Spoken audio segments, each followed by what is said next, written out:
Well, for some people living with autism, the stimuli of everyday life can be really difficult to absorb or cope with. Simply going to a haircut and get a haircut rather can be a scary experience. Yeah, for sure. St. John's Salon is trying to cater to those with different needs by offering sensory-friendly haircuts.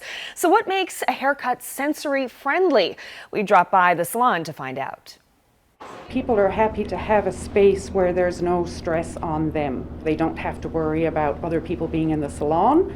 They don't have to worry about disrupting a space because it's completely theirs. Hi, welcome. I turn off the music. We try and keep it clutter-free except for the necessary tools, and I turn down the lighting. No background noise, no phones ringing, no loud sounds, no surprises for the clients. You introduce it before you use it. A large number of our families have indicated that no matter what age their children are, getting haircuts can be challenging. The typical hair salon is loud, it's a little busy, there's different noises, there's different things happening. But through the offering of the Hair Factory, we've been able to offer our families the opportunity to get haircuts every Monday evening by appointment in this beautiful space that is quiet. There's one hairstylist. The parent caregiver can assist the person and really provide a meaningful, successful experience to the people. You can imagine yourself if every 6 to 8 weeks you had to go through an experience that you found very challenging, and then all of a sudden you came into an environment that was so supportive and so inclusive. How much anxiety relief that would be, not only for you as the person, but also as the family as a whole. All the staff have taken part in autism awareness sessions, and ASNL has attended a number of the first haircuts to make sure everybody was comfortable. I've had a young boy, and he's coming in next week for his third visit. The first visit, he was just in to be introduced to the space, and his dad took pictures of me and pictures of the salon and pictures of the scissors and pictures of the clippers to introduce him, and then he went. We weren't doing anything at that day, and then he came back. This is a social story, and it's time for a haircut, so it just introduces the child to the space and to the steps, and we'll encourage them to touch things, the clippers and the water bottles and towels and everything that's needed along the way.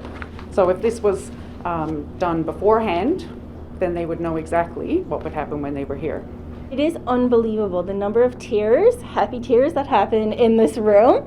I know within the first month of hosting this, there was a young man who hadn't had his hair cut in years, and he had very long hair, and upon coming in, he was very anxious, but they were able to trim his hair right down, get him nice and freshened up, and now he regularly attends. And so even that part, when you think about getting a job, being independent, making friends, if your hair is untamed, or if it isn't clean cut, then that's a huge barrier to employment and to developing friendships.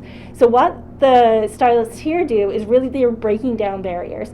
For our younger families, it reduces that anxiety in the parents so much, and they're so proud their children are able to get really cool, stylish haircuts in a way that's supporting their needs, and it also makes them more successful in new environments. Because they have a successful, supportive environment here, their ability to bring that success and to build that confidence into a new environment, it multiplies. It's amazing. One of the other things that the Hair Factory created was the Hair Factory Family Fund.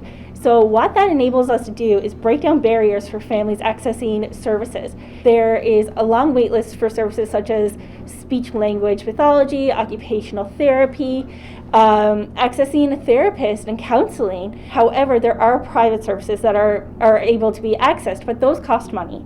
So the Hair Factory Fund is in place to knock down those barriers. So we are able to support families in accessing those services if they need them, and through using that fund. So it is actually making a long-lasting impact on the people of Newfoundland and Labrador.